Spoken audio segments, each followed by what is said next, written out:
works too. Perfect. Hello and welcome. I am your friendly neighborhood dungeon master Peter. Today with me are my heroes of not yet deadness. As in, we're prepping for the Halloween special. So we have about this session and one more to get to the lovely Halloween special, which a lot of us will be meeting in person for the first time in a long time. I know myself and others are super excited about that. Unfortunately, the only ones who are not meeting with us in person is Senguine and May-Ighe. Everyone else should. Leander might not be joining us on that day, depending on how scheduling goes with Leander. But we will do our best. Uh, we will do a quick recap, and then we'll go ahead and get right into it. Where we last left off, we had our group fighting in different combat scenarios. We had Iris and Thoror finding some kobolds, which they actually did a relatively real job working together. We had Senguine and Leander taking on some hill giants with the aid of Senguine's old-timey friend, which I didn't have his name prep, but we will get to that in a little bit. We had Core, Nanagan, and really just Core Nanagan fighting the Inti, I think it's called Inti, which was Horace and Jasper, one of Cruella's minions. And then we have May-Ighe being hidden underneath a table, learning the plot. So that was lovely. And we keep getting a little buzzing noise from May-Ighe, so we're going to have May-Ighe, if he can, quickly, hopefully fix, maybe have a push to talk, if May-Ighe can discover what that is. I know what it is. I have a fan coming to the top. Okay, well, we're constantly hearing the fan every time. So I think what might be best is a push to talk or something, so we don't constantly hear that fan. I'm trying to do a thing, so I'm going to go mute for a minute. Thank you. Greatly appreciate it. So hello, my friendly heroes. For those of you who can talk, go ahead and unmute yourselves and say hello to our audience. Hi, audience. Hello. Hello. Hello. For those of you who may be just joining us for the first time, I'm the Dungeon Master, Peter. I'm in the top left corner. On my right, we have Yeslie playing Core. We have Rachel playing Nanagan. We have Sarah right below me, not underneath the table, but the screen. Iris, and a handsome who's also below me, but not underneath the table, with the jawline of 1,000 suns, or the jawline of the Crimson Chin. Kyle playing Thoror. Diagonal from me is the handsomest voice known to man, Eli playing Senguine. Oh, you flatter me. I always do. And the one who you can't see right now, it's Travis is playing May-Ighe. We do our best every week to kind of give you the best audio. I think that's really my focus that you guys deserve. All right, so those of you who could talk, we'll go ahead and go straight into it. Oh god, I thought I got weird feedback.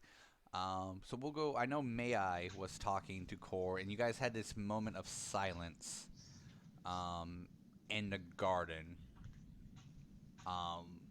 What do you guys want to do at that point? Because I know Core is kind of distraught right now. Eugene's missing because he got sacrificed himself to save Core and Nanagan.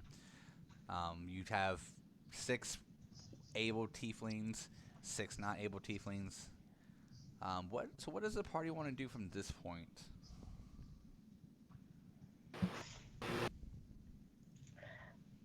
Well, we were discussing, as a group, we were needing to discuss whether we were going to go after Eugene or if we were going to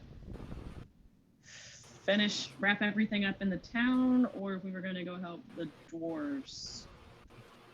I think that was our conundrum. That was what we needed to work out. We haven't really discussed it. Right, and so I'm saying that's where we kind of left off was either go after them or finish up here. Well, we have a long conversation we need to have. As long as being introduced to another person of Thor that just came. This pink tiger. All of your little friends that you made while I was literally shitting bricks underneath, above a pile of blood. So why don't we start? Why don't we start with that? How about we have introductions? I look to the second Thor worshiper, and I ask, "Who are you? What is your name? And do you know him?" And I point to Senguine. Why, yes, I do. I do know Senguine Strider. Oh, he used your last name. That's good. Everyone knows me. I'm quite popular. You are quite popular. How would you address Senguine Strider? You say his whole name. You just don't say Senguine. Me and Senguine have established a rapport. You know, it's okay for now, but, you know, I'm still trying to gather up the courage. Senguine, are you going soft? Only when it comes to children or the people's size of children. So that's the only place I go soft for. Yeah. Oh, what the fuck? All right, I have a soft spot for it. That kind of sounded gross. Well, sir, you said it, not me. My name is May-Ighe. What's your name? I would love to tell you, but I think I got hit in the head way too many times by those hill giants. But Senguine, why don't you introduce me if you wrote me down in your notes? I did. Just one moment, please, while I consult my notebook on who you are. Oh, that sounds great. Senguine, would you like me to hit you? This is a fellow worshiper of Thor. His name is Tamriel. And we go way back. Tamriel. Great. Out of game, can you spell that for me? Tamrial.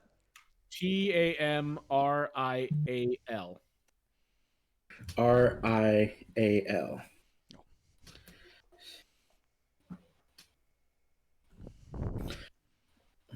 And so I take it you did you both meet at the church? Why, yes. Yes, that is correct.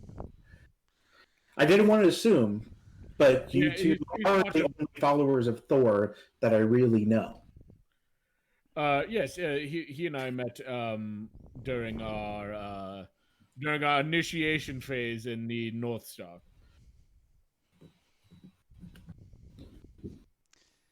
Oh, okay. Which is our paladin order, if you hadn't quite gathered that yet. I hadn't, because I'm not a magic person. As magic is relatively new to me. No, that's totally okay. You know, everybody has their strengths. You're just incredibly lucky. So I mean, that's sort of what you have, bud. Well, I was lucky. There was someone else who was unlucky, and we just sort of balanced each other out. Why, yes. That sounds about right. But it is, and this Tamriel, is he a Dragonborn as well? I am. Sorry, that was an out-of-game question. Oh. Okay. He is. Is he metallic? Is he... He's the same color as Senguine.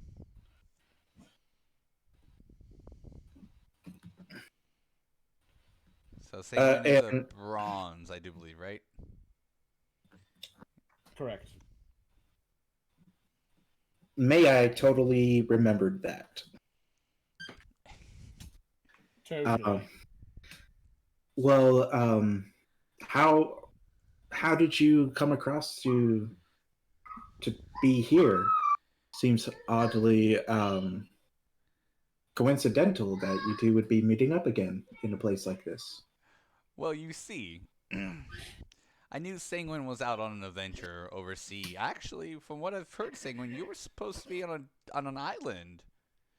So it was a little shocking to find you here. Okay, Tamriel, you know plans change very quickly.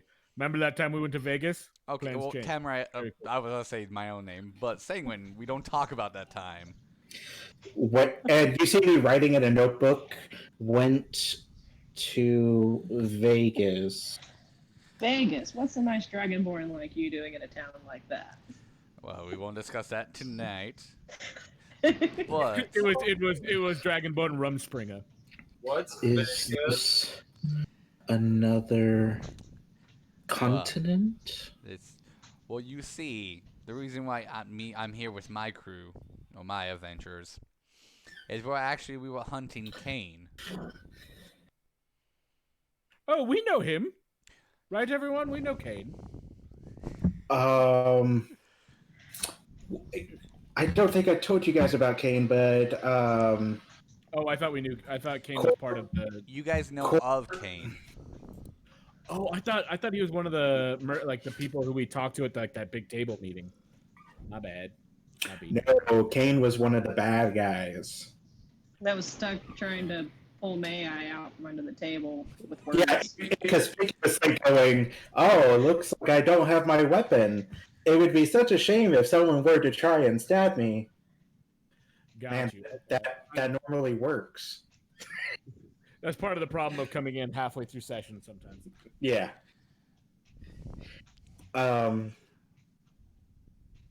Never mind, we don't know him. I don't know why I said that. I'm flashbacks to Vegas. You get it, Tamriel. Okay, you've mentioned Vegas a couple of times. Is that on another continent? It is. I can't tell you what happens there stays there. It's true. Secret paladin. There is a spell around the city where you cannot speak of it outside of the city. Oh, is it like the special elven lands? God, I'm blanking on the name. Have you ever seen the movie Eternal Sunshine on the Spotless Mind? It's kind of like that. I have not seen the play before. Oh yes, it's kind of like that, but less Jim Carrey. Jim Carrey. Sorry guys, I'm going real heavy on like the deep cut. So much I gotta add now. Vegas, Jim Carrey. The movie Eternal Sunshine on the Spotless Mind, but it's actually a play. Kevin Bacon. So I'll have to look at Vegas and see if there's any stories out there. Wait, hold on. We have a couple bards. Have you guys heard of Vegas in your bardic travels? So Tamriel is gonna stop both the bards and be like, "Oh, hold on, before you answer, you have a friend on the ground who is literally crying. Isn't that should be attended to first?" No, I think we should talk about Vegas first. Yeah, I didn't know what Vegas is. You can't just bring up Vegas and then not tell me what Vegas is.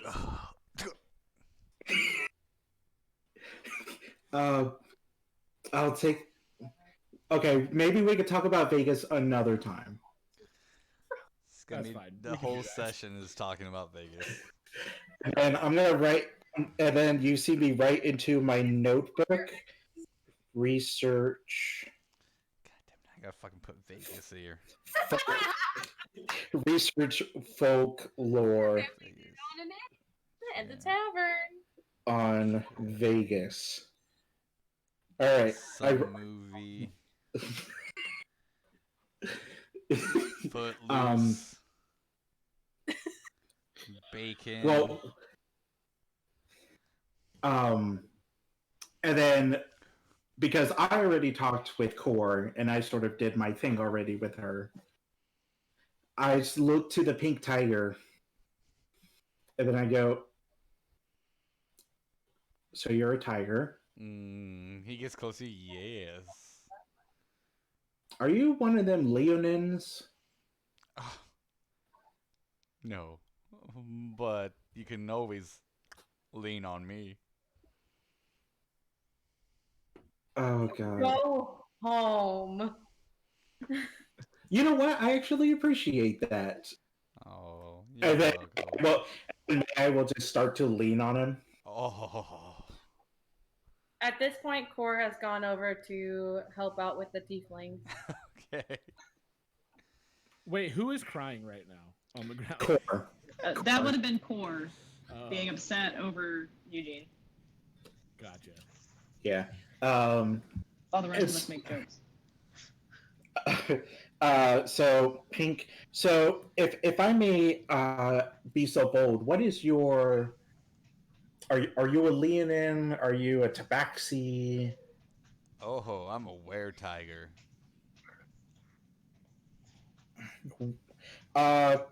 Peter, do I know what a were-tiger is? You've heard of were before because you've heard of were pandas before, so you can safely assume it's a were something. It's an ability to transform into an animal. At this point in time, you could probably put that together.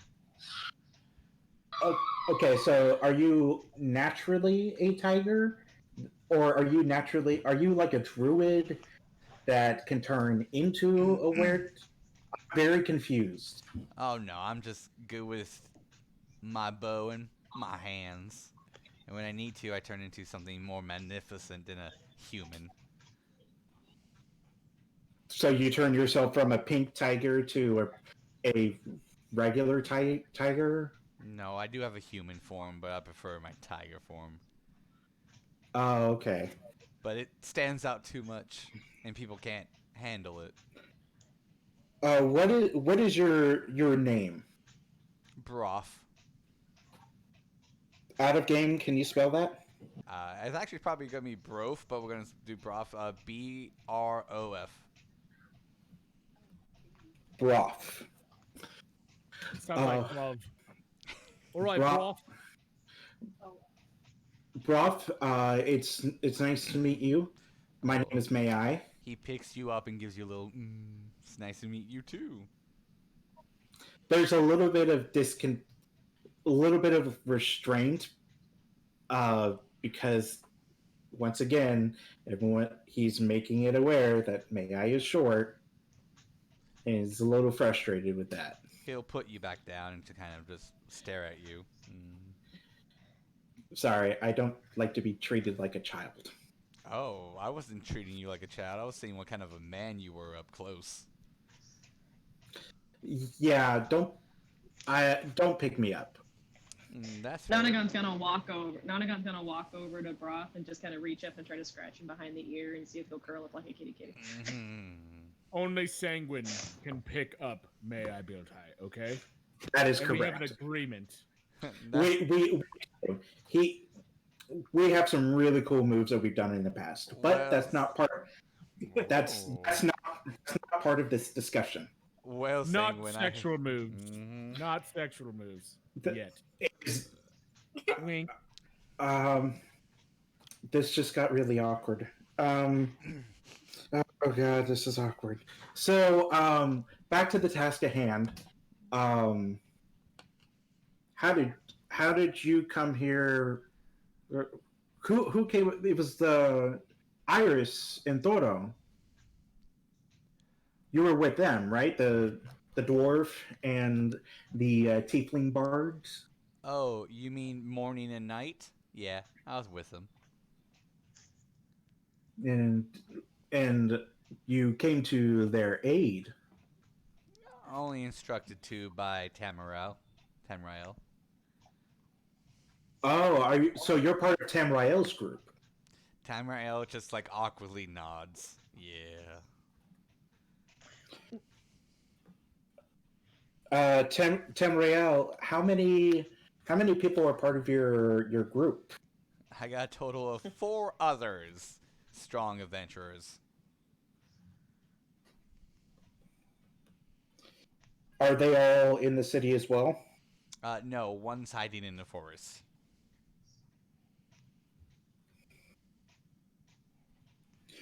Well, there's 2 here.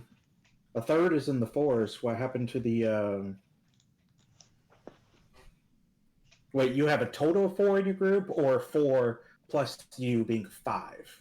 4 plus me, so 5. Oh, so are I take it the other 2 are doing... The other 2 aren't in the city, right? No, they're right over there. I look to where he's pointing. And there's 2 people inside the gazebo where Eugene and Core had their date, having some crumpets and tea. You see a human, a male human in a green attire with like a wooden staff, and you see a very green, muscular humanoid with orange head and a kind of like a coral staff. And they're both just chilling across from each other, talking and eating, or enjoying their crumpets. Do you want to invite them over? You know, we swear we're friendly. No, they're good. They're good where they're at. Okay. Well, we appreciate the 2 of you aiding in this confrontation. Thank you. Not a problem. Anything we can do to help out Senguine and his party. Senguine, I never knew that you were part of another party. We were never part of an adventuring party like we are. It was more of a brotherhood formed in the forges of Dragonborn Rumspringa to the North Star. You know. Oh, okay. It's part of my paladin order. We were never part of the adventuring party together. Anyway. Okay, got you. I know. Every graduate gets their own adventuring group. Yeah. Okay.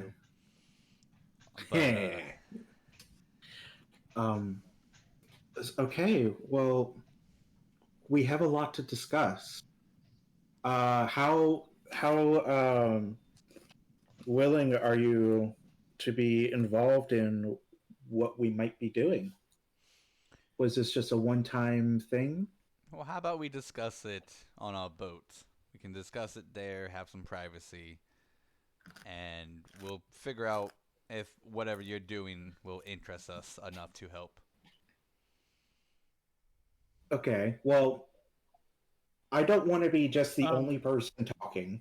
Can I do an insight check to make sure it is like the guy that I know? Yeah, go for it.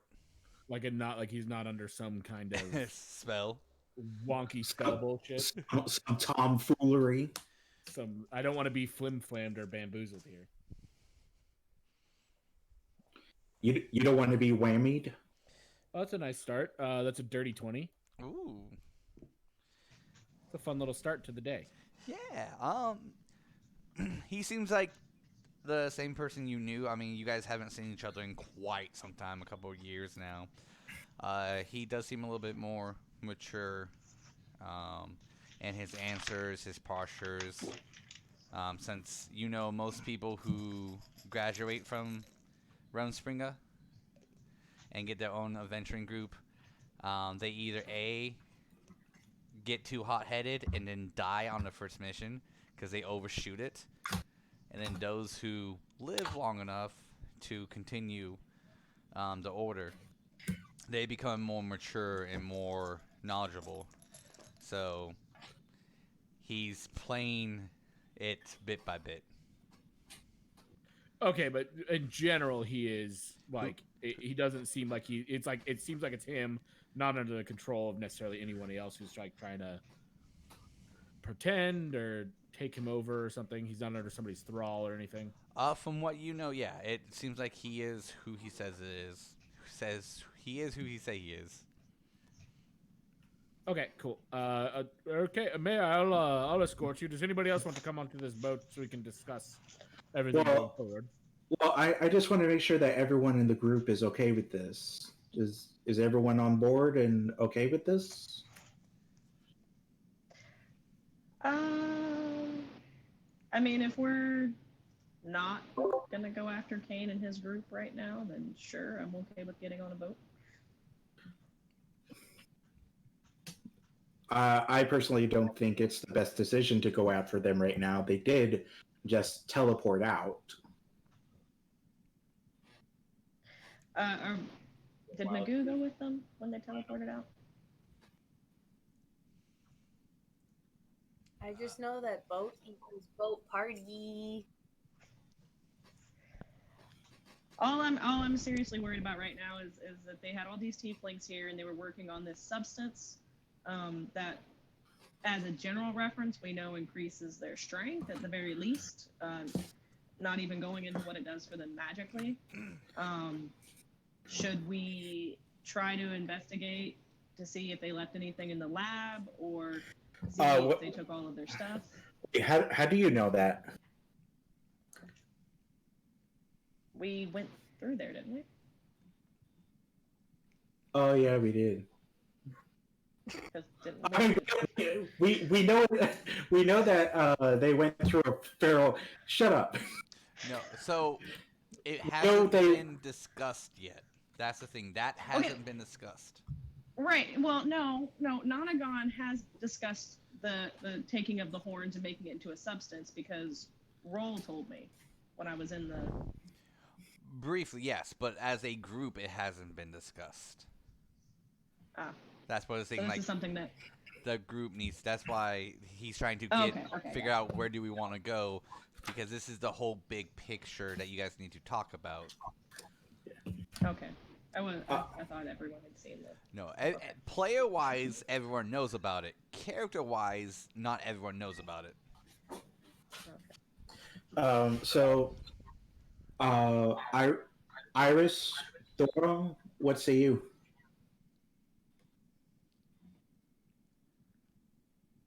I rather focus our attention on bigger issues, but that's where everyone feels like going. It's just to have the conversation of things that we need to talk about.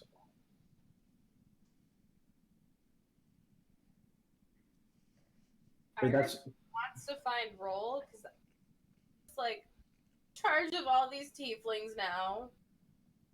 I don't want it. I want to find Roll again. Yeah, Iris doesn't know he's dead. I know.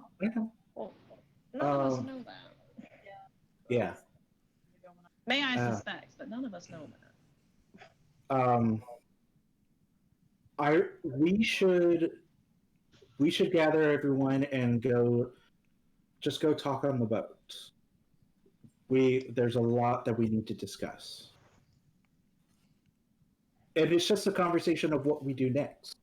And I found out a lot of interesting things while playing as a dead bear rug. Okay, so going to the boat is essentially a war council. It's more just us just going to have a conversation, and if Tamriel, if we end up needing to work together for whatever we come up with next, they might want to be in the know as well. Especially since they are here. It's true. It'd be nice to work with Senguine Don Swider again. Don Strider, my good man, you know this. You're just yanking my chain, ain't you? Oh, I have a couple years to catch up on yanking your chain. Hey, there's only one person that can yank on his chain, and that's me. Quite literally, because the chain is at his hip, and that's like the height that I can reach. Where did you find this one? He's actually the best builder this side of Vegas, man. This Vegas, I'm gonna wipe it from your memory. So Vegas is on the eastern side. Okay. And then he goes into his notebook. Vegas is on the east. For those of you who are ready, follow me to my ship. And he'll start to walk. His group will kind of catch up to him and start to lead you guys to the ships. Real quick, out of game, because we did a lot of talking and my note-taking was lax. I know that Tamriel has 5 people in his group, including himself. And I have him, and I have the pink tiger down. And I know that there was a male human and the green humanoid. Did we get their names? No, we did not. We did not. Did we get the 5th person? The fifth person, we just know that they're in the forest. That's all we know. Okay. Okay. Cool. All right. I just wanted to make sure I didn't miss information we actually got. Thank you. You're good. So May-Ighe finishes writing in his notebook. Let's go talk. So as we're walking to the boat, go ahead. I'm sorry. I need to go to Core and the Tieflings because I think all of us are going to be. We shouldn't leave the Tieflings unattended. They should come with us on the boat, so that hopefully nothing horrendous can happen to them. Well, the tieflings are under my. No, they're under. Of course, they're under your control, but the guards in the city that were taking the Tieflings, if we leave them out here, they may be vulnerable to another kidnapping. Well, I'm saying they're gonna follow me no matter what. Even if I give them an order or not, they're gonna follow me. They're gonna follow your order. Yeah, about to say they just stood there when I like. Yeah, they're gonna follow your order. You have to order them to follow you. Also, are they really? If Kane and his group left, are they really still in distress? I mean, I know the city guards took them, but they took them because Kane's group was making them. Kane's group, from what May-Ighe knows, is gone. Right. So what I'm asking is well, I don't know that you said that his group was gone. Nanagan knows that. You said that out loud. I think what I told Core was that Eugene is gone. Okay, never mind. I can't make these assumptions because I don't know these things. But Iris, I think it would be great just to have your tieflings just come and chill on the boat while we have our talk. That works for me. Okay. As we're walking to the boat, I'd like to go to Tamriel. Yes. And just be like, old friend, it's good to see you. So what exactly brought you out here? We'll discuss this privately amongst me and yourself. It's order business. Oh, okay. 10-4, my good man. Let's hit it up, huh? We'll see what your little friend has to say first, and then we can discuss later. Sounds good to me. All right. Core.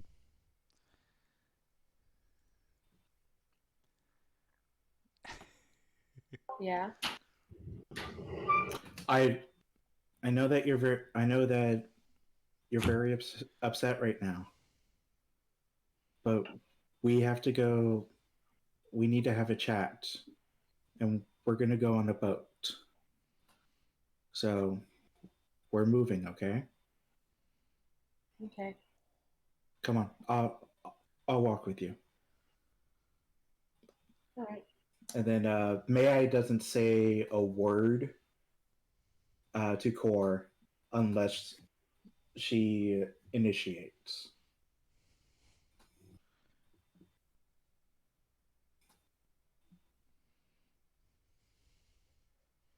Core's not going to say anything at this moment. Yeah. I figured that'd be the case, but...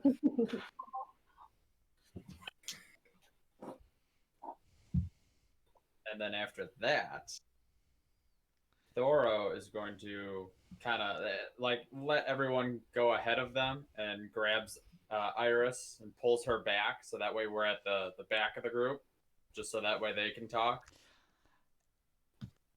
Thorough. So at that point, make me a as he grabs Constitution her and saving pulls her throw. back, he's gonna go, "Hey, we need to have a conversation real quick."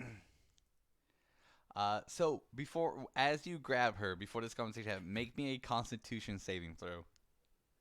Woot. Something special might happen.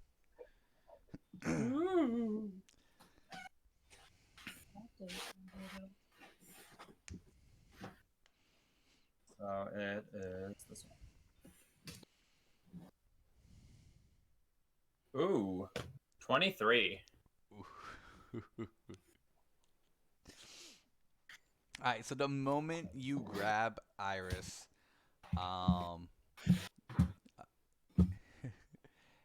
May-Ighe, can you go ahead and put yourself on mute for a second? We just keep getting a thud from you.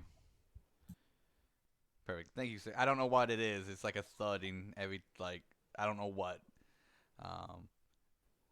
But, sorry. As you grab Iris, you just get a rush. Like, you kind of have like a vision of just in this ocean. Like, you're not sinking or anything. You're just, like, having the water's up to your knees. It's very windy. And you just get this rush of air just blasting on you of darkness and betrayal and sorrow, which is exactly some of the things your god wants. And it starts to play as like the wind that hits you starts to play a melody, which you know is called the Song of Sorrow and Loss. Which you've heard about this song, it's just you haven't actually ever seen music of it. But it's one of the things your god has like, hey, keep an eye out for this in case it comes about. So that happens. That feels like it took like an hour, but in all actuality, it took maybe a couple minutes. Well, actually a couple seconds, nonetheless. And then when you turn her around, you feel that something's touching your bagpipes. And you can look down below and you see your bagpipes playing that same melody, but no one else around you is hearing it, only you. And that will play for a couple seconds and then stop. As Iris is facing you, kind of a little confused because you haven't said a word yet. All right, 1 second. Not a problem. Writing down as fast as I can.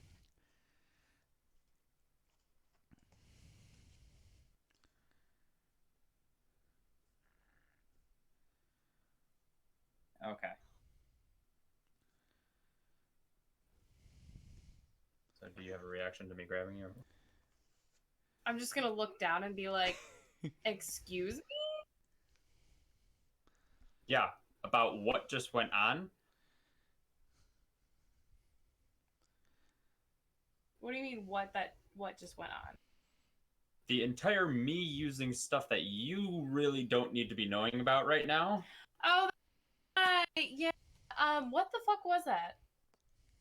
So again, he's gonna look forward just to make sure nobody else is kind of like listening in, and then he lowers his voice a little. And he's gonna sit there and go, okay, yeah, I'm not just a bard, okay? I'm a warlock. So nobody else needs to know about this. Just keep it low for now. In the long run, it's gonna help everyone. Why should I keep this a secret from everyone? Because I know many people are not gonna be very thrilled with where I get my power from. Which is where? It just a very, very, very, very old god. Let's just leave it there. Which old god? At this point, he's just gonna sit there and go, an old one. Leave it alone. How old? The oldest. I don't know. He claims to be the oldest. Do you believe that? Actually, yeah, I do. Does he have a beard? No, he's not. What do you think he is? Santa Claus? You said he had oldest. It's only valid that he might have a beard since he's the oldest.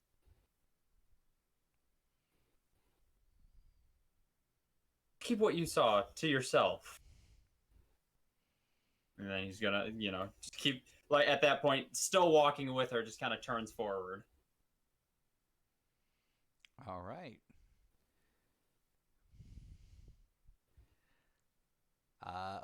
So you guys will proceed to the ship.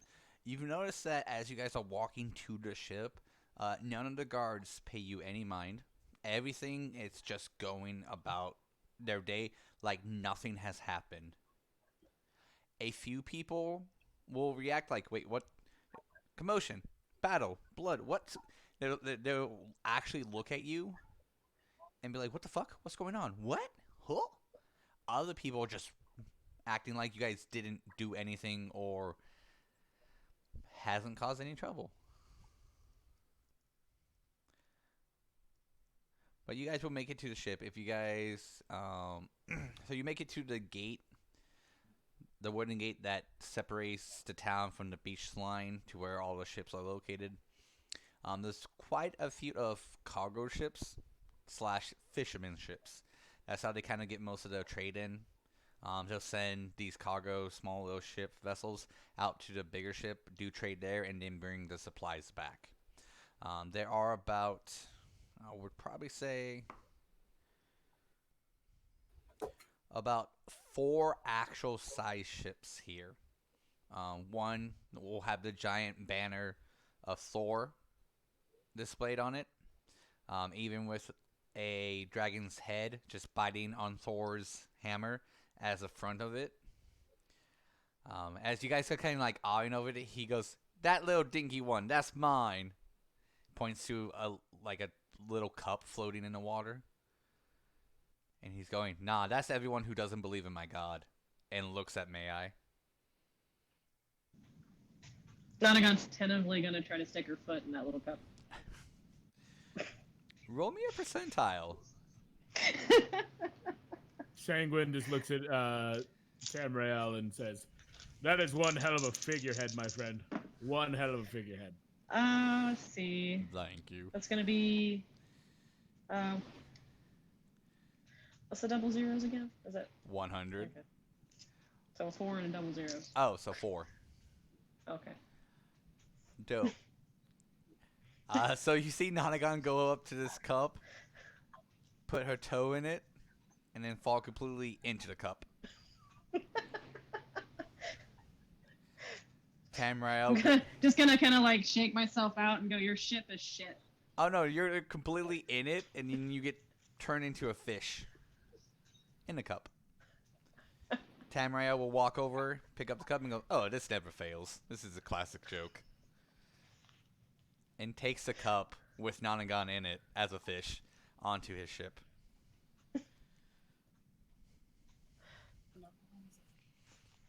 What are y'all waiting for? Come on. I don't got all day. Neither does your friend. So everyone goes? That's cool. I don't know if I want to go in there anymore. It's okay. This is the only trick we have. We don't really do anything else but this.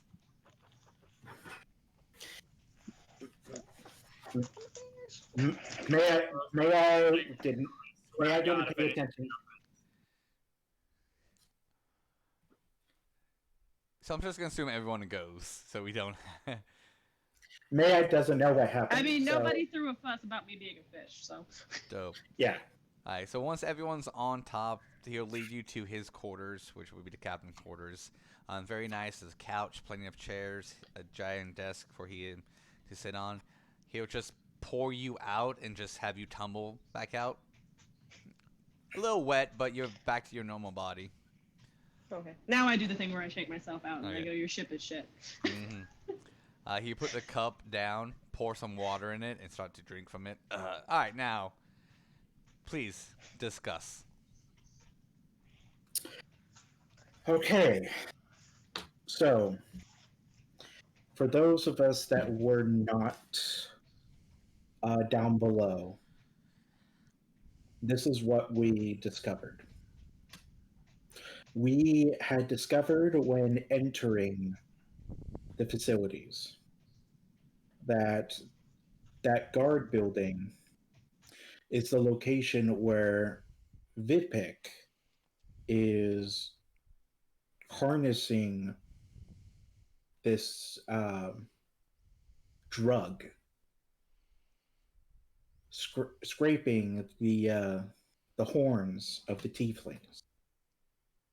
that seems to be the magical power behind the operation. We know that it's run by a Dr. Magoo, and Amethyst is in town. Amethyst took the drug and became more feral than normal. Emphasis on more feral. Yes. You know, she is a tiefling. Yes. And not safe for work activities happened with Dr. Magoo and Amethyst, in which I threw up in my mouth and we proceeded to go forward. Which is where we eventually found the tieflings. With Rule and some of the companions, the people that Iris now leads. Eugene had set up or had prepared a quick teleportation to get us out. Oh, Iris, I have some of your members' things, I believe.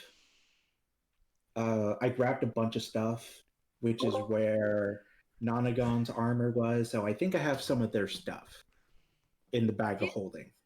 If you could give that back to them, that'd be great. No, yeah. An asset to us instead of just standing there. Yeah, well, we just got to the point of talking, but they will get their stuff back. And I do have it on my person. So they'll be getting it back. Cool, you want to hand it over to me and I'll just go, you guys can talk and I'll just hand out my stuff to my people? It's in the bag of holding. They have to describe what's in, they have to imagine their stuff in the bag of holding and then pull it out. Yes, but that still involves someone going to them.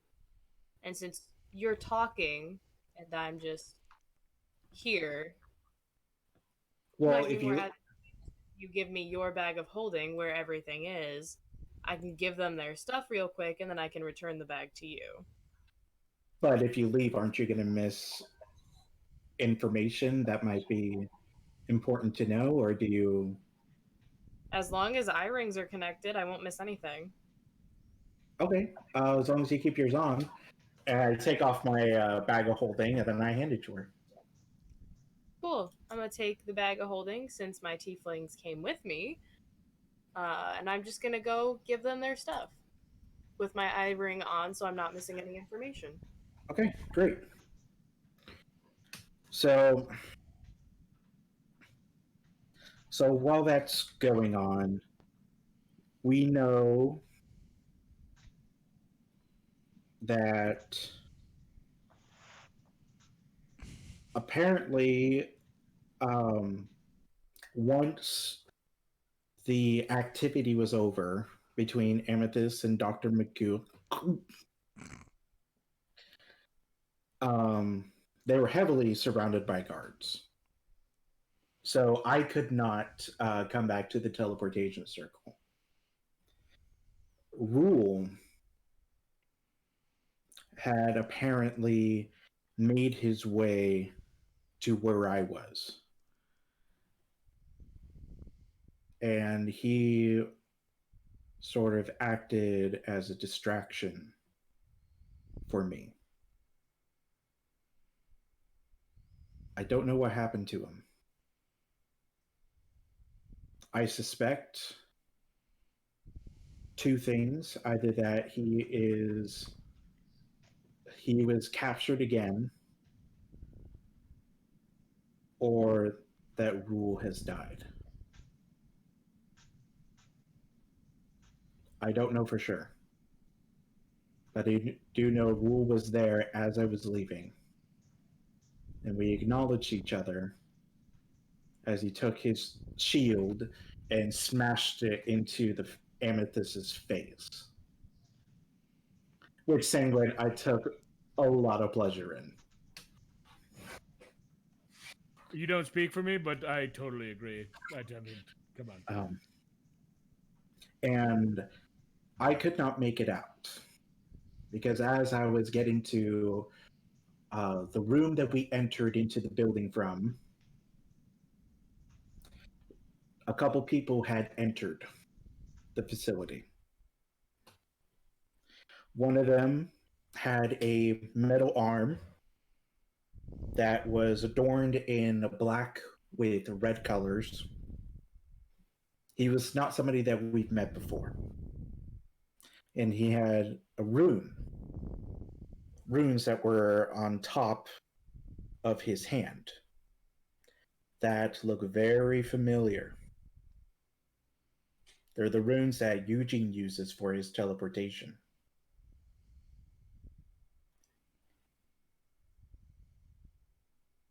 And I found that to be very concerning. He also carried a ring with a red gem, a cloak, 2 daggers, and a longsword. His name was Cain.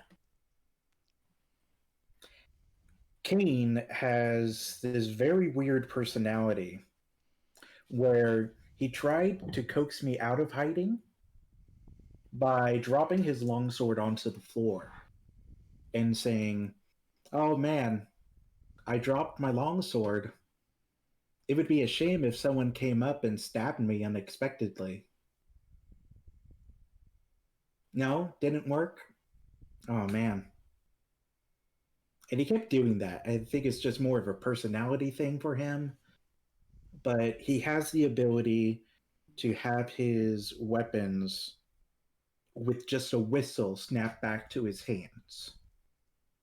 So even if you knock the weapon out, he can whistle and then bring it right back. So we know that, and we know from a conversation that Dr. Magoo, Amethyst, and Cain were having, that they're using this base to traffic in drugs. We know that's what they're here for, and we know that the reason why, or I suspect the reason why they took the tieflings was to take over the town and to also use their horns as part of the drugs that Dr. Magoo is using or creating. And we know that all of these people are using these drugs, and they're becoming stronger,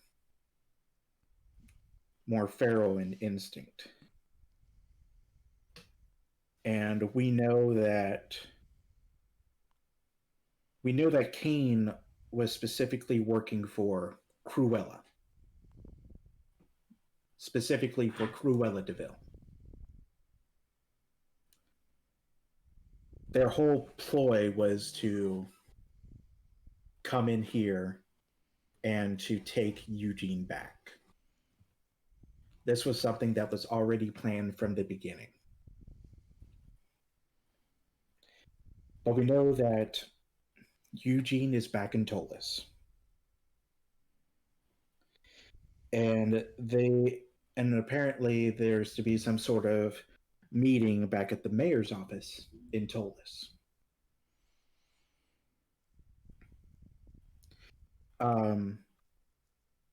They have plans to stick things inside the tiefling's ear and send them back to Tolis, or back to Greenest. I suspect it's some sort of tracking device. Something that would allow them to hear what's going on in the city. or to be able to control, to control the tieflings in some way.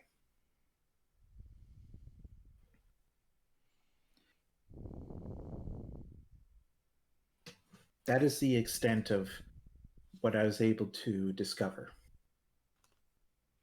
Okay, so one quick correction on all of that.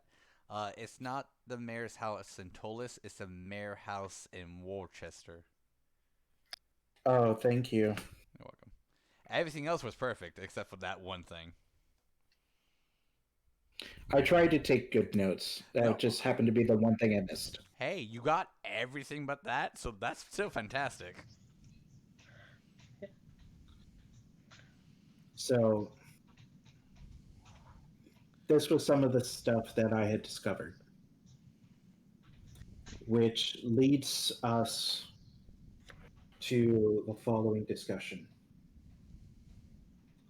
Our mission, once we got here, or the reason why we came here, was to discover what happened to the tieflings and to do some sort of rescue mission. We have currently completed that. That is complete. With the exception of one. With the exception of one, that's a very fair point. I know what was next on our agenda, and May-Ighe looks to Thoror, was to go to the town filled with the dwarves that were taken as captives and prisoners. I still think that is the best course of action, but we need to discuss as a group as to what we do next. With this, I open the floor to everybody. Please discuss what do you think we should do. May-Ighe, do you believe that Kane and everyone else of dangerous import is gone from the village? I believe that Cruella's crew is gone. Of which Kane was a part of. Kane was a part of Cruella. And Amethyst. Wait, I'm sorry, and Peter. Dr. Was that correct? Kane was part of Vidpick. Kane is his own group. He's just working with Vidpick. Okay, I'm sorry. No, Let me correct that. Kane is working with Vidpick. Okay. Do we believe Kane is gone? I thought Kane took off out of getting questioned, Peter. Was that correct? He went to the mayor's. He told you exactly that he and everyone else in his entourage is going to the mayor's in Worcester. Okay, thank you. You're welcome. I relay that. Okay. As a point of order, to not leave things, I don't like leaving questions, and I'm sure that this is probably not going to be a popular opinion. I certainly, even though May-Ighe has just managed to get himself out of there, if we believe everyone to be gone, I think we should go back and see what they left. If we can find anything else about this powder. I wasn't able to glean much of it, except for the fact that they are using it for magical purposes. I have a stake in that, seeing as I have the ingredients atop my head. And also, I would like to know, if at all possible, the deciding factor on whether Raoul is with us or not anymore. I imagine if he was gone, they wouldn't take him. I also think that we need to quickly make our way over to the Dwarven City, though, because every day that we remain here is another day that they are being possibly tortured and killed. If Vitpick is behind the Dwarven's troubles, then it is, suffice to say, likely that the aggressors are also taking advantage of this magical powder that might be giving them an advantage, and us knowing about that powder would not be a bad idea before we run blindly into a town that's in trouble. But if it's still in the prototype phase, my guess would be is it's not been mass produced and it has not gone out to other places, because they wouldn't risk having all their troops taking it and possibly all of them die. Wait, so Kane is still in town. Is this what I'm gathering? He's in the mayor's house, yes? No, Kane is on his way to the mayor's house in Worcester. Another city. Okay. Sorry, my bad. Worcester is the dwarven city where the people are captive. Is that correct? You guys are in Worcester. Fucking me. So it is this city. So I say we have a pretty good source of information still in town that we could probably get our hands on. It won't be easy, I'm not going to lie, but we could probably glean some information from Kane. Yeah, but Kane's working with them. I'm not exactly sure we're going to be able to do that. Kane works for the highest bidder. As long as we pay him, he will tell us information. Who he works for has a lot more money than all of us put together. I don't think we're going to be able to pay him. I mean, we could always try to take it by force. I'm just saying, he doesn't have any loyalty to them, other than money.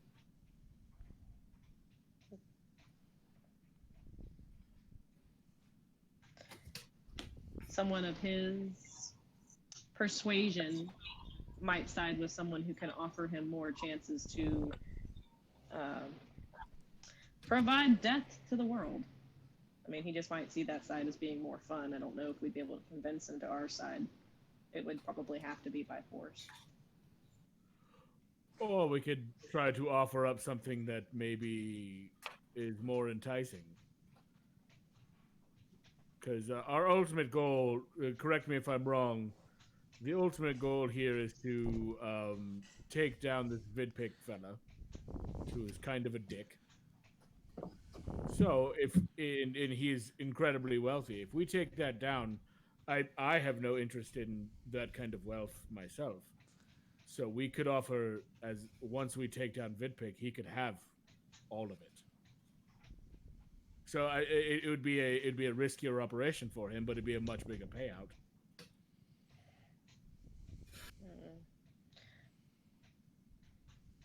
It's an option that I don't think he'll take to it, as defeating Vidpick is a long-term goal. Yeah, he's going to want something pretty instantaneous. Or at least something within a reasonable time frame. I mean, I've got this chiseled body. I could seduce him. Oh my.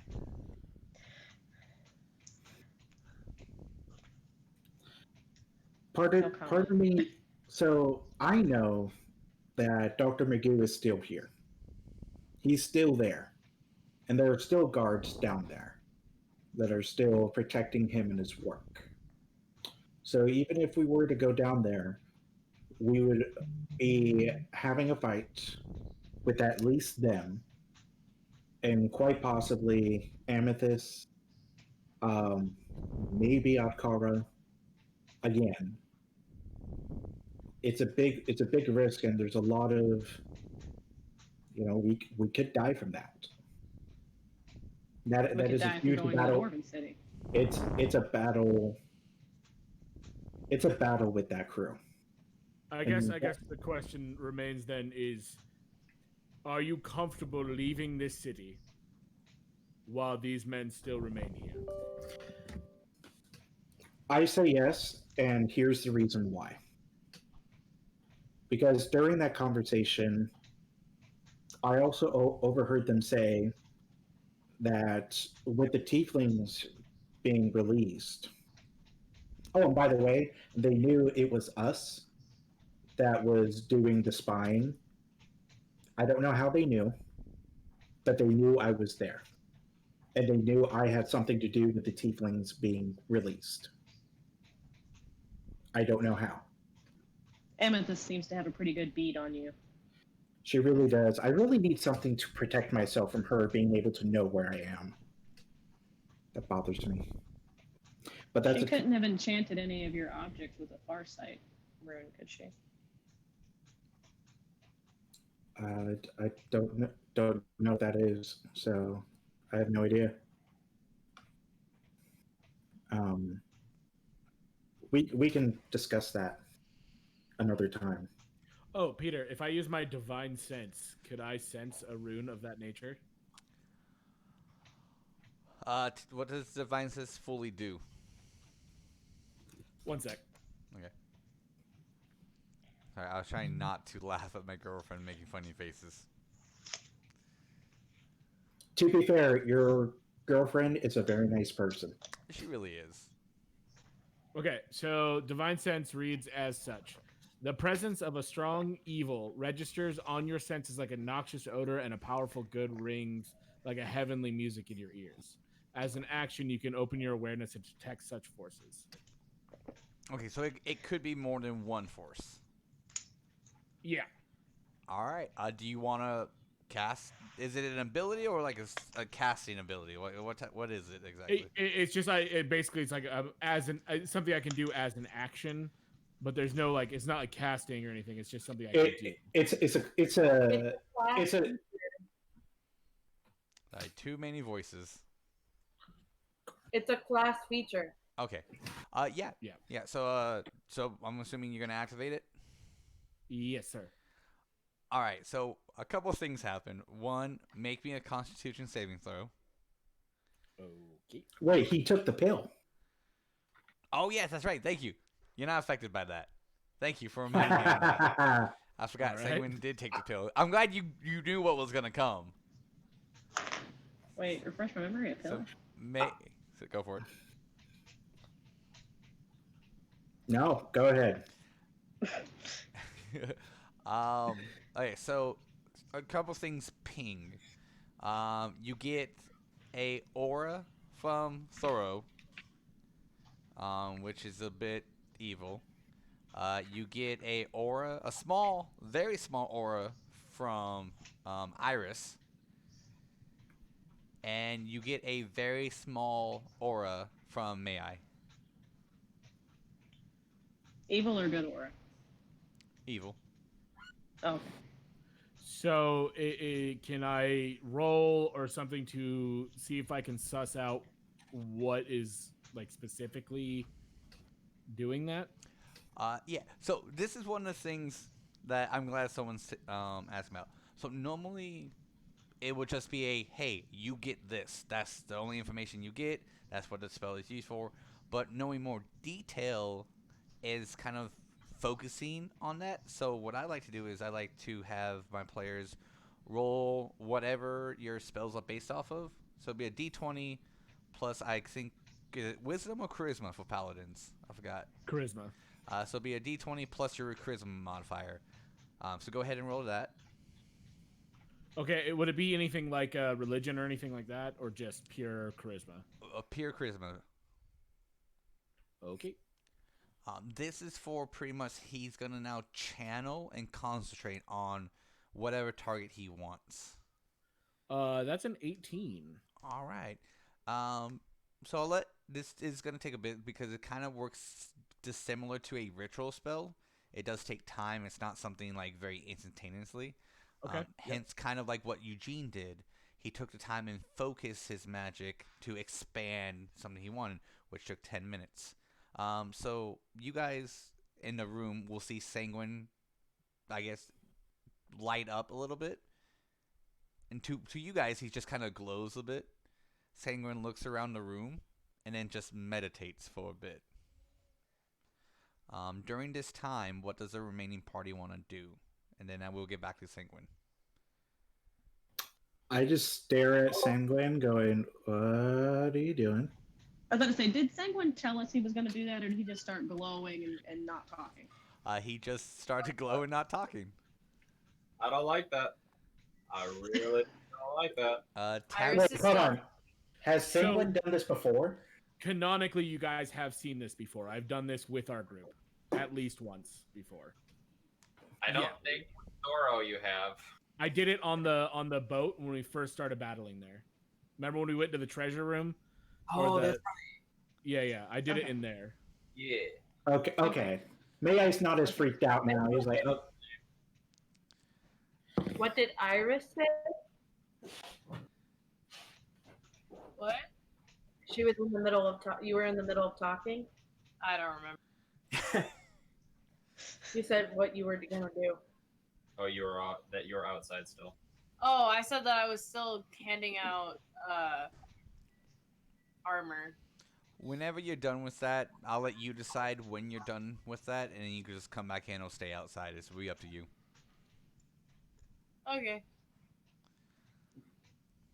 Alright, so Tamaria will kind of chuckle a little bit at Senguine. Does anyone else want to talk, say anything, or are we skipping to Senguine? I'm still gonna put out my vote that I think we should go over there and fuck up that laboratory at the very least. Like, even if we need to mess up their chain, their supply chain. Like, kick it in the butt before they figure out what they're making, how to distribute it, destroy the extra. I don't want to run into this later when they use it against us. I think that's going to happen regardless. I bet they already have their own batches that were more for a test run. They'll probably use it on us if they see us anyway. Right, but I can take it from 3 or 4 main characters. I don't want to have it from the whole Legion. Well, luckily they're leaving any of the tieflings. If there's tieflings around in the city, they're at least leaving them alone. That's something I picked up in their conversation. So everyone's being left to their own devices in that respect. It's a tough situation. I think we can agree that this is not an ideal situation. I'm gonna go grab my dinner real quick, so don't come back to me yet. 10-4. So, because part of me just wants to go see if Rule is still in the prison or not. I would like that a lot. But I think it's strictly a recon mission. Just to go see if he's there. If he's there, we try and get him out. But that's the extent of it. Because I would give her a druid with Farseeing. Because what I agree with Thordo is I agree with the sentiment that the longer we wait, the more innocent people are being tortured and killed and held captive. I agree with your sentiment.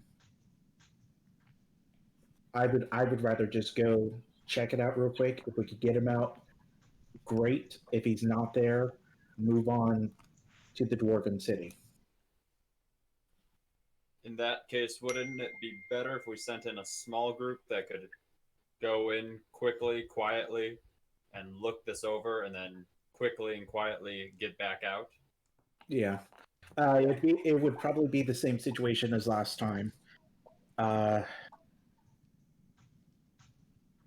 Except for it would have to be even only people that can do invisibility and myself. And I only say that because if the more people we have, the greater risk we could be exposed and our plans just ruined.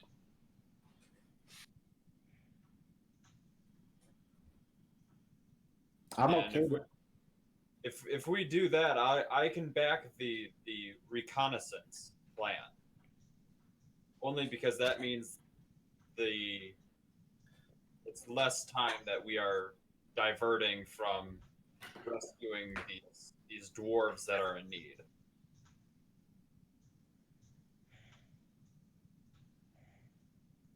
I mean, if recon's all I can get, I'll take the recon just to see what happened to Raul, but I still don't think we should leave this laboratory alone for very long. I know that it's going to bite us in the butt later. It's probably heavily guarded. We may not be able to do anything about it anyways. Well, recon will let us know.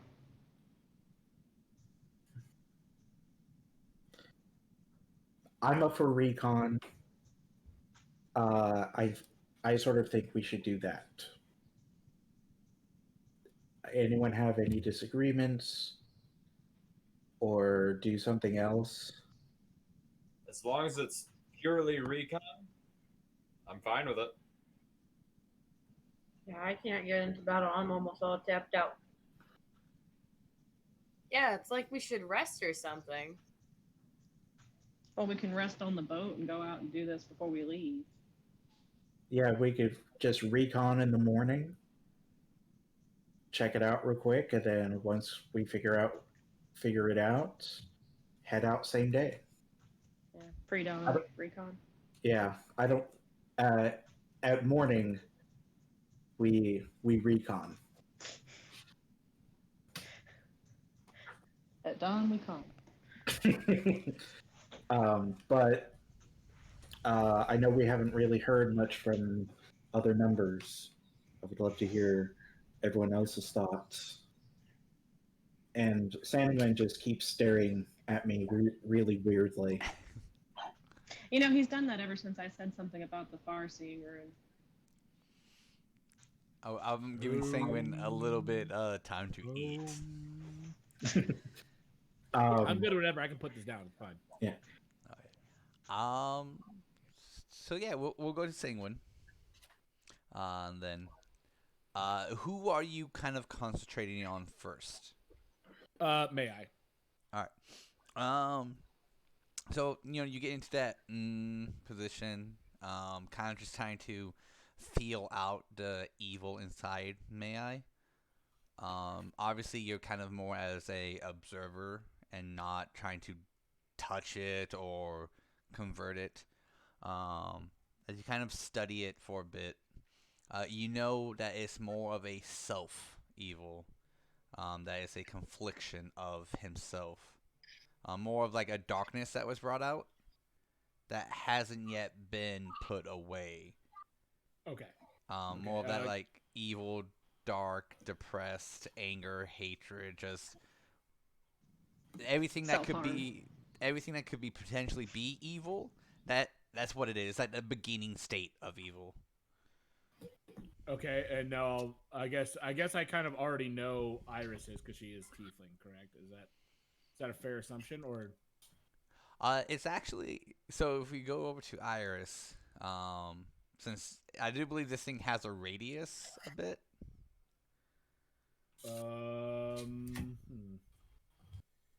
60 feet. I would safely assume that you guys are within 60 feet of each other, since the boat and the cabin quarter is not that far apart from each other. This one's a little difficult. So with this one, May-Ighe was a little bit easier to kind of predict, not really predict, but kind of analyze. This one's a little bit more complicated because it's more of a divided evil. More of a forced evil. It's coming. It's like you get it from Amethyst, but it's not Amethyst. Well, Iris. But I was like, I found it. Damn it! Iris was really Amethyst the whole time. Sorry, Sarah. I blew our cover. But it's the big secret's blown. Yeah, the big secret. We've been planning this for months, and I blew it. Yeah. Burn the witch. Damn it. It's not like Iris is evil. It's just whatever surrounding her is. Which is odd because you know it's not Iris, but you know it's attached to her. Okay, can I try to dive deeper into that? That would be another check. I'm fine with that. Yeah, All right. I'm good with that. Go for it. Come on, nat 20 would be perfect time for that. It would be. 17. Okay. Was it 17 on the dot? Well, I rolled a 13. I have +4 charisma. Okay. Modifier. Give me 1 second, because this is gonna be interesting. Are we gonna roll off now? Let's do it. A little bit, depending on how, frankly, how much you can take.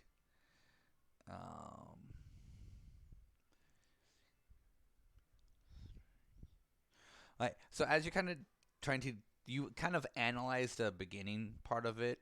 Kind of like, I got the file, awesome. Now I'm gonna open the file and kind of like analyze it a bit more. As you start to like open the file, pretty much a dark punch comes and just sucker punches you across the jaw, for 4 damage. So you actually take this damage as you're trying to analyze the file a little bit more. And everyone inside kind of sees Senguine's head turn, and a little blood split out. Oh, kind of not spit out, but kind of go from his mouth down his face. Oh God! I move over to him. I say Nanagan's never seen this before. She's just looking for assessments from other people. She's like, is that normal? Yeah, I move over to him and I try and keep him upright. I bring a chair to him. Tamriel says, "Don't worry, you can leave him." But he's this has never happened before. It's something he's trained for. He would know when to quit. I have a chair at the ready for when he faints. Just push him in the I have a cup. I have a chair. Iris is gonna walk into the room at this point and be like, "What the fuck is going on?" Sanguine is bleeding. Ghost person just punched Senguine in the face. So, Senguine, as Iris walks in, you see a very like tallish shadow behind her. The one that's been looming over her. This one has devil horns, big glowing red eyes. Like, during this whole concentration thing, you're not opening your eyes. You're seeing this from like an aura perspective. So you can see like, oh, the outline of Iris and then this big hulking beast behind her. Do you wish to continue? I do. Roll it again. Do it. Ooh, that's a 21, my dude.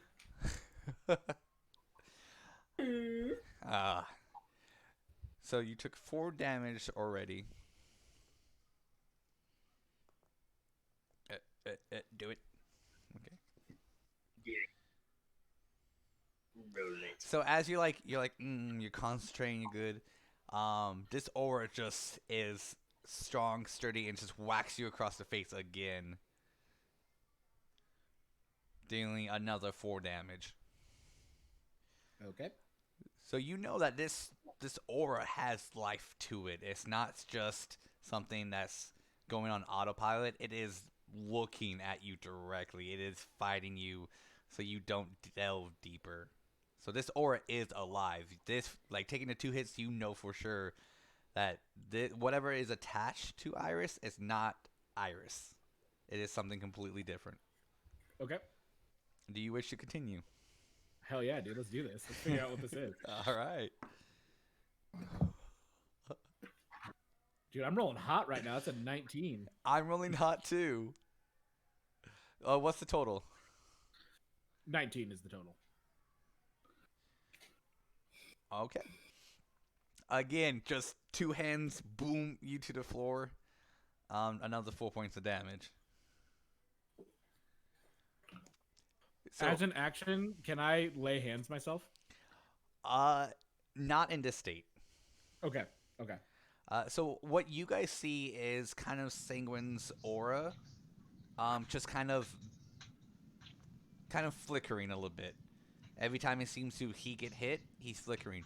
To you guys, he just seems like he's there. He's not moving. He's just concentrating. To Senguine, he's getting punched, kicked, thrown around the room, because it's his aura versus this aura. Let's run her back. Let's do it again. All right. Oh, you might win Oh, this one. baby. That's a nat 20. Damn it. The one time I roll low. Yeah, baby. Alright. Okay. So as it, it double fists you down to the ground and just picks you up by the collar, as in, like, it's going to, like, just give you that, like, Shoryuken. You just grab it and just start headbutting it after headbutting it after headbutting it. Until you're able to kind of turn the next page of the file. This one, you can kind of now tell it's whatever this aura is. It was definitely split from a good to a dark side. That whatever happened to the original, what you could say, body, spirit, whatever metaphor you want to use on this, it got split, put into something, and then ejected with more evil. Which is roughly the evil of what you guys have been facing, what May-Ighe talked about, which is hellfire. Hell's fire. That's what the drug is called. But for some reason, normally, when anything is split between good and evil, it's weird because I don't know if you guys can hear me. You guys can't hear me? Oh, yeah, I can hear you. Sorry. Okay, cool. Sorry, it's just got like, I'm usually like hearing someone's background noise, so it got so quiet. I was like, shit, what happened? Normally when anything is split between like either a person, their power, usually it just stays into whatever is split. So like if you were to split a yin and yang person, like yin and yang from someone, it becomes two different people. This seems to be, it got split, and then the third, whatever the like split was, got plucked from it, injected, released into the world, and then got attached to Iris. So basically, it's like there's a medium between her inner light and dark. Is that what I'm picking up? Kind of. More of something has attached to Iris that isn't Iris. That like Iris still has her good and evil inside of her. This is just something not her. So it's a totally separate thing that has a good and a distinct good and evil. Normally, yes, but just evil. It should have a good attached to it, but there's no good. Okay. It's just that evil. Okay. Do you wish to? I want to try to figure out what is the thing. All right, roll it again. This time it is going to get harder. Okay. Well, I rolled a 19 plus 4. I'm rolling fucking hot right now, guys. You are, and I'm glad since this is harder, I gave myself advantage because I rolled a 1. Oh, nice. So so I'm at 23. All right. You beat me this time. Hell yeah. So, since we're at the third and kind of final thing for this, it's going to be the best 2 out of 3. If you do lose one, you restart. Pretty much this thing is trying to keep you out and not trying to figure out its true identity. Got you. So let's roll again. Oh, that's a 9. Ooh, dope then. So I got 17, so I do win this one, so we restart over. Okay. Wait, restart the 2 out of 3? Mm-hmm. Okay. So let's go again. That's a nat 1? That is also a nat 1. Bountiful luck. I used my bountiful luck. Unfortunately, I'm not going to let bountiful luck be applied here. Oh. Okay, I tried. So, this is actually, so you guys are fighting forward, kind of just like boxing it out, and you both just kind of just stop halfway, look at each other, and then just go. All right. So Iris is just like, everyone's just looking at you kind of just, what the fuck's, like, you're not still moving even though there was blood coming out of you. Alright, let's go again. Dear Lord. Okay, that's a little better. That's a 22. Okay, so you win this one. Hell yeah. Let's go again. People say advantage is good. Don't listen to them. That is a 19. All right, you win this one. Boom! All right, so now since you have kind of not really, I'm not going to say you didn't take it from Iris, you kind of just now have it more control of it. You're going to do me two things. A, roll a percentile, and B, roll one more time.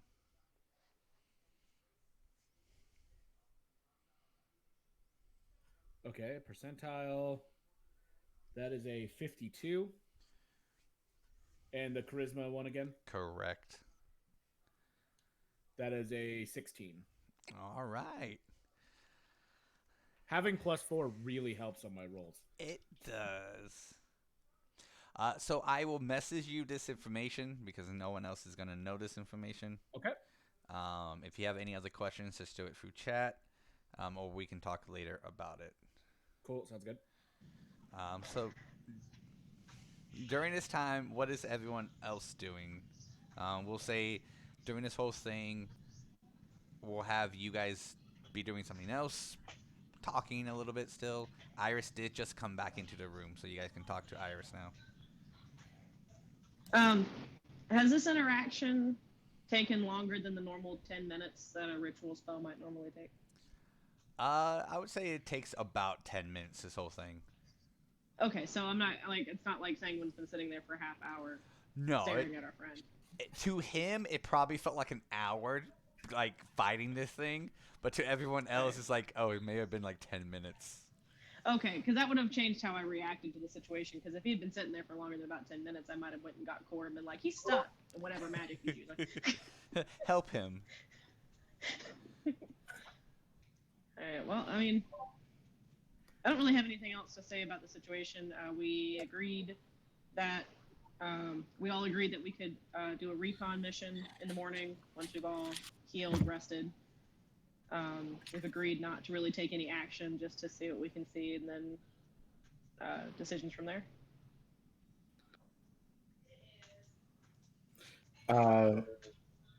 For me, yes. I believe Thoror said that he could agree to a recon mission as long as that was all it was. Yep. Iris, I don't know how much you heard. I know you said you had your eye ring on. I'd like to know what happened to Roll at the very least. Are you okay with a recon mission in the morning? I'm good with a recon mission. Okay. Do you have any idea what we're going to do with our tiefling friends? Whether or not we find Roll? Right now, anyone who was under Roll's command is currently under mine.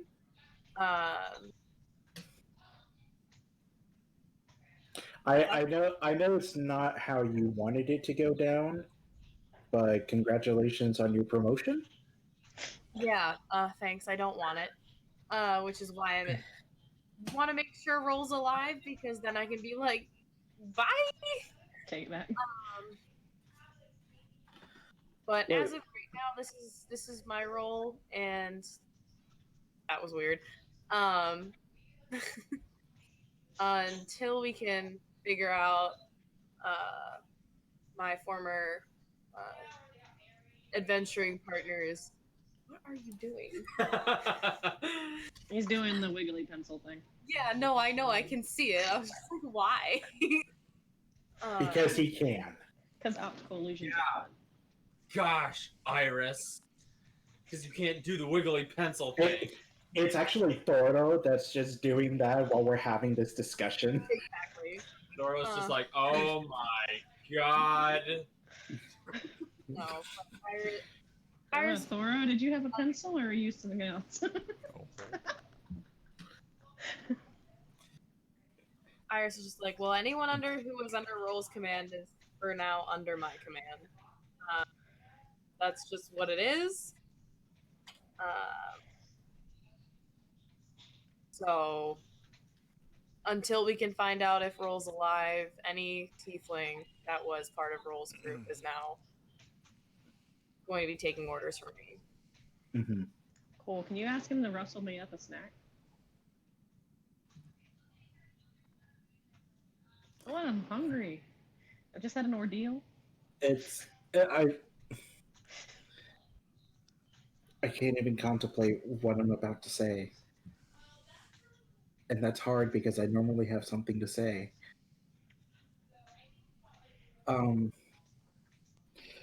Okay, well, I'm just gonna wait for Senguine to get out of this um thing. Which means that spellcasters who want to be a part of this recon mission should probably pack an invisibility thing. Hey, Tamara. They still here? Yes. Does anyone in your group have invisibility? The ability to be very sneaky, quiet. I know what invincibility is. I said sneaky. That's not necessarily invisibility.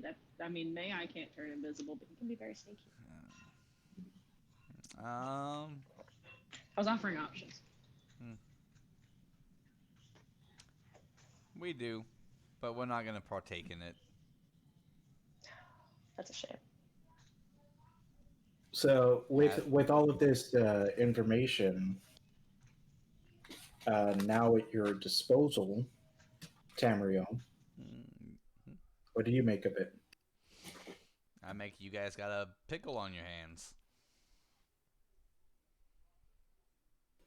Do you plan on staying in town very long? At least a couple more days until we can catch Kane. And wherever Kane goes, we'll go. But Is Kane your mission? It can be. Yes, I do believe that you told us that you were hired to take out Kane. We are here for Kane, yes, so that is part of our mission.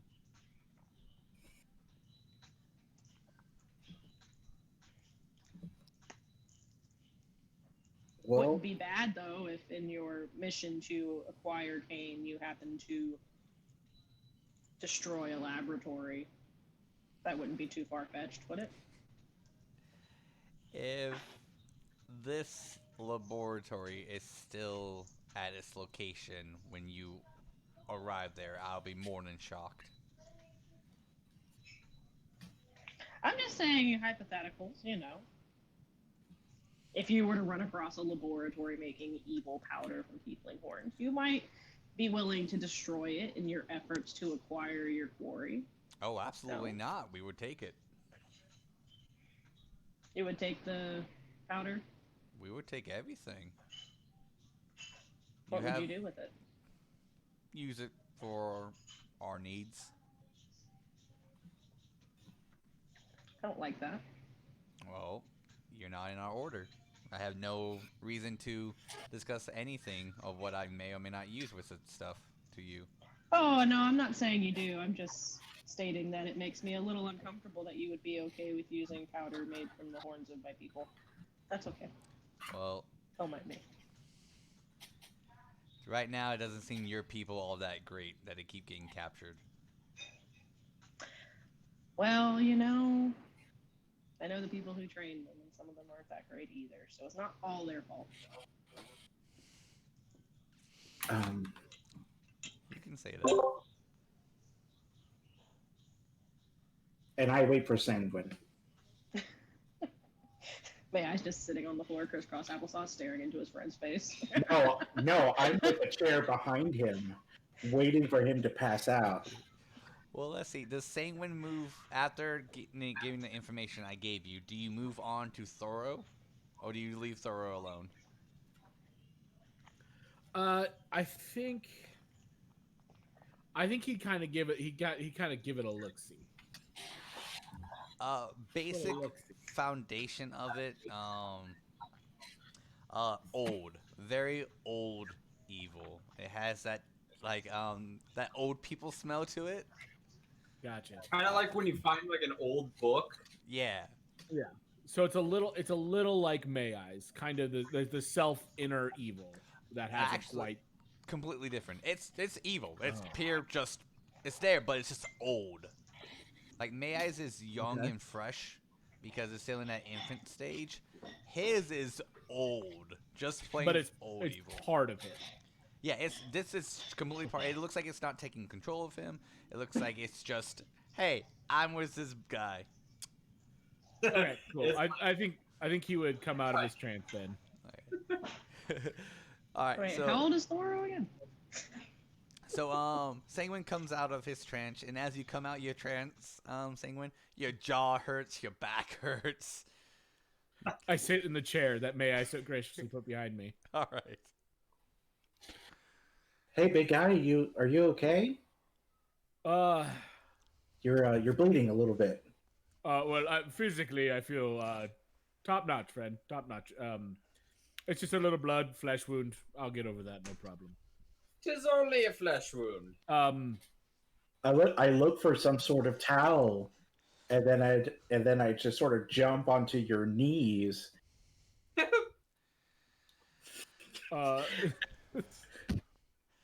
It's okay, friend. I've had blood on me before. And then I start to take the towel, and I start to wipe off the blood. Okay, get off me, Mom. Jesus. I push him off of me. Thoro's gonna walk over to Senguine and just like pulls out this tankard of his, and it instantly just fills up with dwarven ale and goes, "Here you go. This is what you need." Sanguine slugs it. Tamriel will look at Senguine like, you have beautiful wives there, Senguine. Thank you. They're part of my harem, if you will. I always knew you would collect them all. They take good care of me. Thoro just kind of sits there, puts his arm around him, sits down in his lap, and goes, "Oh, he knows where it's at." Sanguine laughs, pushes all these people doting over him off of him, and goes, Tamriel, yes. Can I have a word? Can I have a word with you? Oh, always in private. That's what I mean. Yes. Oh yeah, that's why that was cue to get your folks to get the fuck out of here. Okay. Let's head back to land now that we know what we're doing. Oh, what are we doing? Senguine was out of it, I think, the whole time. Yeah, right. Why are we going back to land? I'm sure Tamriel would be more than happy to at least give us a safe bunk for the night.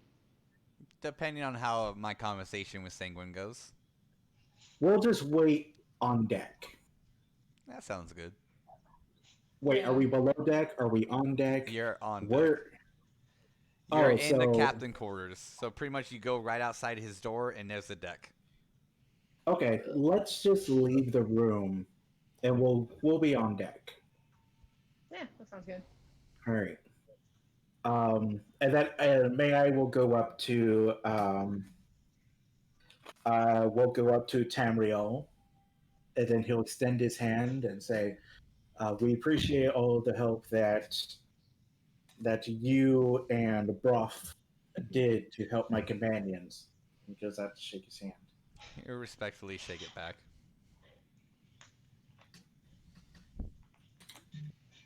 Walks out. So I'm gonna assume everyone leaves. First one up. Perfect. All right. So it would just be Senguine and Tamriel there. Tamriel sitting in his nice, comfy chair as you get a chair. Just a chair. A chair.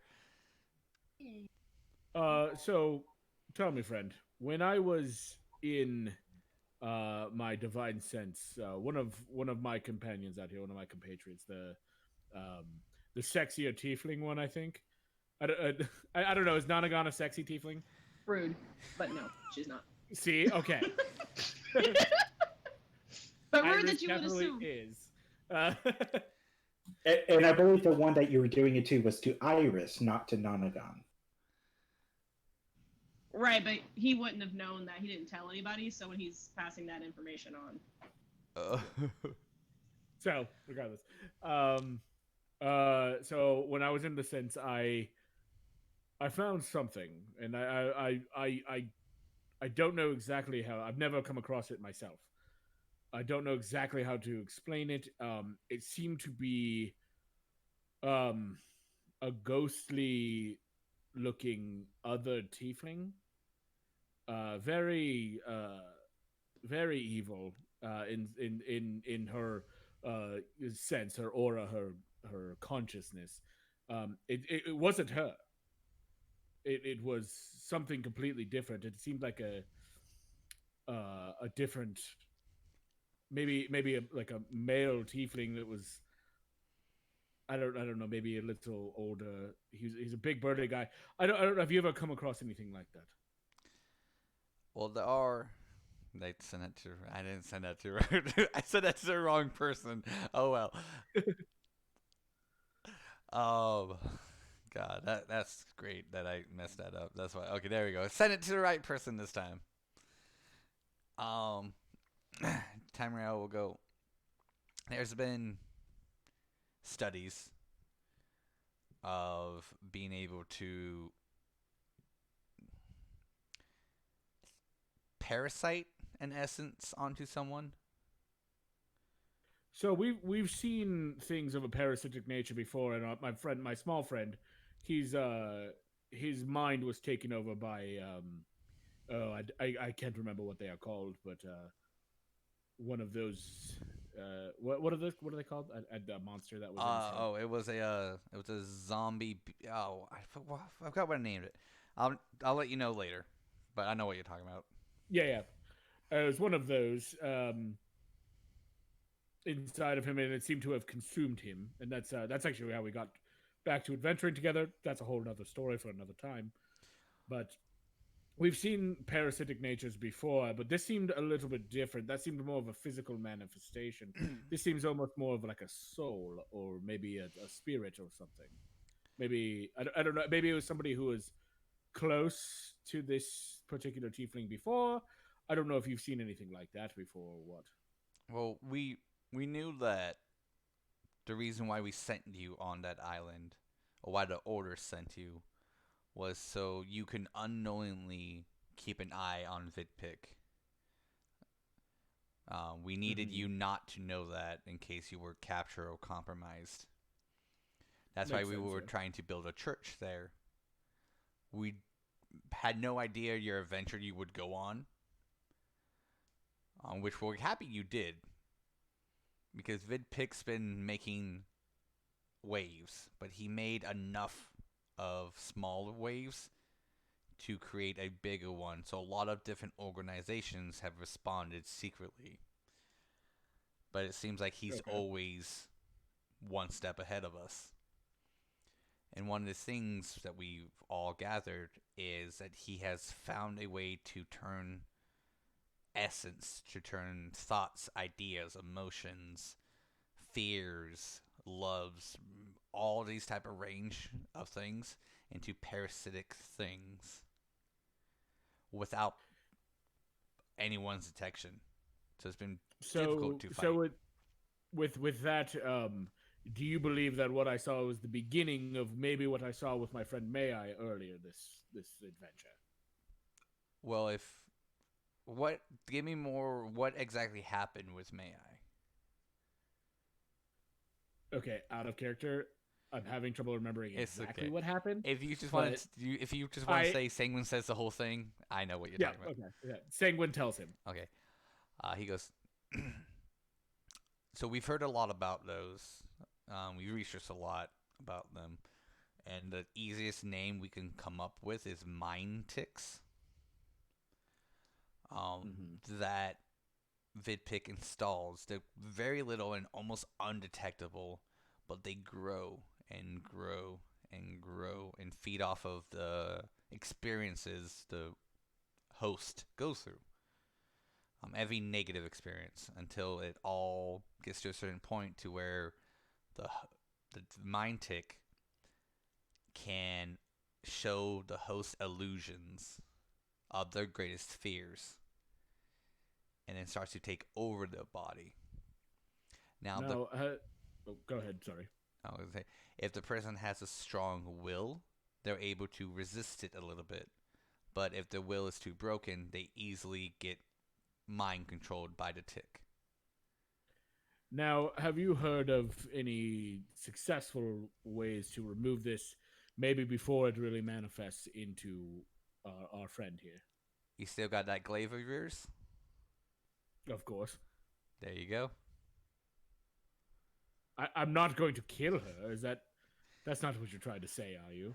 No, but if she may not have a mind tick. She may have something completely different. If it's an essence altogether, the best resort is to separate the essence from her and try to put it back to original thing or its original host. Now, so you're saying that I'd have to go back into this sense and fight off this demon alone? Possibly. I might be able to help you with that with our divine power, since we believe in the same God. But since there's not many of us in the order with divine abilities, we have not been able to test this greatly at all. It's been very few successful cases. And to find someone who actually has this and still has full control of the body is shocking nonetheless. But if this thing on her is not hurting her, it might just be going for a ride and just seeing where she takes it without her knowing about it. Okay, yes, that's probably fair. She's quite the stubborn one, to say the least. So I think her will is probably fine for now. If things start to worsen, I will speak to you again about this. Thank you for your time on that. Now, I need to know a little bit about you. What did the order send you here for?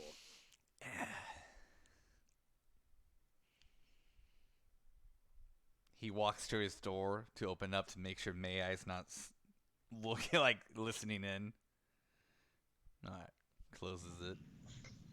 Yeah, he's not. He's just sort of at a distance waiting. Alright, so you guys see him open the door, look at all you guys, and then close it back. Very judgmental. He takes a seat back to his... Nanagan's gonna walk to the door now. Stealth he check? did that. Stealth check? Oh, jeez. At a disadvantage because I'm in my chainmail. Dope. That's gonna be that's gonna be a 10. Alright. Make a dexterity saving throw. Oh no. Hold on. There's a paper that I need for that. It's a good thing Core still has all of her spells and didn't use any of them in the earlier battle. Okay, well that's not terrible. I don't have any extra to add to that, but I mean, that I'm is not a 17. entirely tapped out. I have like 2-3 more spells left. 17. Okay, so what happens? So he gets as Senguine is still sitting. He gets to Senguine. He looks at Senguine and goes, "God, I hate tieflings," and does his breath weapon to the door, hitting the door and Nanagan. So it's completely annihilating the door and having it slam against Nanagan. You do pass, so you kind of use the door as a shield. So you will only take 7 points of damage. That's cool. We haven't done any healing yet, so like. So say when after I take my damage, I'm gonna go sit next to Core and not get in any more trouble. All right. So you see that is a very powerful breath weapon that he's never done it that strong before. So that's a new thing for you to see. Or just shakes her head at Nanagan. Okay, great. That was so cool. But now we know something we didn't know before. He will open up a closet to get out a spare door and then puts it back where the old door used to be. Do that a lot, huh? Do you want help with that? I'm very good. No, it's magical. We got it. Oh, okay. Thank you. And he goes, yes, quite a bit. It's very annoying. And he'll go sit down. I don't know how to tell you this, Senguine, but Cain was able to steal a thunderbolt of Thor. What? We found one of the thunderbolts of Thor in our research and our discovery. Cain ambushed one of our ships. We don't know how he found the location of our ship, but he ambushed us on water, took the bolt, and we assumed that he sold it to Vidpick. And where were you for all this? I was doing my job elsewhere, gathering 4 other people, which is extremely hard to find. So our elders just let this ship get robbed and taken. They didn't send anyone else with them. Nothing of that nature. They just let our biggest holy symbol be stolen off one fucking ship. All elders didn't know that anyone else knew about this. You know how the order is. I just think it's their foolishness again. How do they not send more than one ship to protect them? I don't. Okay, it's extremely hard when we border a lot of different countries and a lot of different races. We have to be stealthy about this. We just don't know how he found out. I'm saying it's irresponsible, which is something of note. Okay. Well, I know, and I'm frustrated it is too. But there's not many of us left that are capable of even doing anything. Yeah. So you think Vidpick took this? He's the only one that has the resources to ever even find out about it. We thought all texts and all books had the only text of what Thor's bolt is. We didn't know any other books existed because we thought we gathered all of them. And Cain is the one who ambushed our ship and killed our people and took our holy symbol. Yep. Well, this isn't fucking good for Cain now, is it? It's not, but we can't kill him. What? We need him to tell us who he sold it to and where that bolt might be. Oh, of course, but after that we kill him. We still can't. Ugh. Why? Because Cain took half of the crew hostage. Okay, so we get our crew back. We find out where the Thunderbolt is. Then we kill Cain. Oh yeah, no, I'm totally down with that plan. Okay, cool. All right, that gives me a whole lot of stuff to work with then. Yeah. As of right now, if you and your group decides to go elsewhere, I'll deal with Cain here in this town. If you want to help, you at least if we do decide, you have to at least save some for me, because you know how much this order means to me. You know how much our symbols mean, because they mean the same to you, my friend. And I cannot let the stealing of our holiest symbol go unavenged by my hand as well. I understand, and I wish we can do more. Now, if you do decide to stay in town, we could use your help, but there's more objectives that need to be done. Let me sleep on it, I guess. To figure out what I'm going to do. I'll talk to my adventuring party, see what their thoughts are, and we will go from there. How does that sound? We're not going to go anywhere until Cain makes a move, so we're going to sit tight. Okay. Speaking of which, do you mind if we shack up in one of your ships for the night? We are quite knackered. We are quite tired. Yeah, you can take some of the deck rooms down below. Perfect. Thank you. Thank you for your hospitality. Thank you for the chat. I have a lot to think about and ruminate on and pray about. Now remember, the bolt thing stays between me and you. Your group does not need to know about it. Absolutely. And Thor be with you, my friend. Thor will be with you too. And before you leave, though, make sure you write me up a report so I can give back to the elders on your whereabouts and the information you know. Paperwork. We just saw We just saw each other again. This is. I still have to man. report back. You haven't You reported know back I'm in not months. good with the paperwork. I know. You know I'm why. not good at paperwork. That's why I got you a coloring book. You can just color everywhere around it.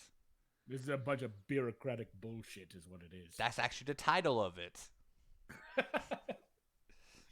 All right, fine. He sits crisscross applesauce in the middle of the floor and colors his goddamn reports. Okay. But he goes outside the lines because you don't control Senguine. Blasphemy!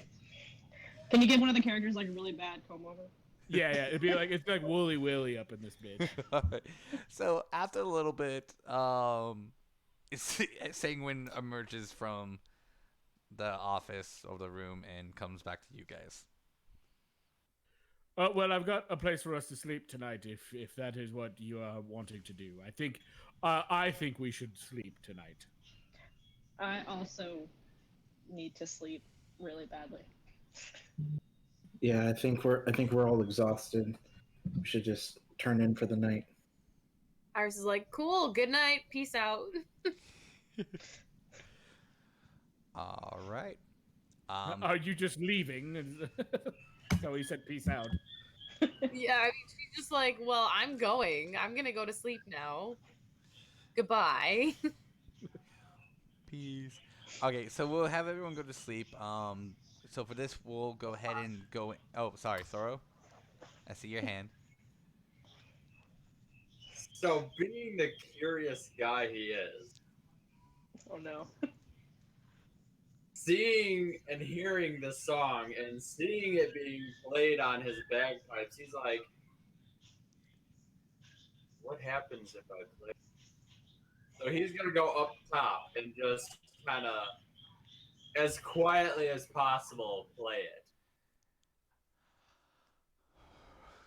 Okay, I need to mentally prepare for this. uh, So everyone, stay tuned for part 2. We're gonna take a 10-minute break here, so our players can go to the restroom, get something to drink. This will be part 2. Will be a very short, maybe 45 minutes, maybe an hour, which is gonna give them time to relax. So tune into part 2 of this, and we'll figure out what happens when Thoror plays his bagpipes. Thank you. We're gonna keep the stream going. So for all you who are watching Twitch, yay! But for those of you who's watching YouTube, check out part 2 shortly.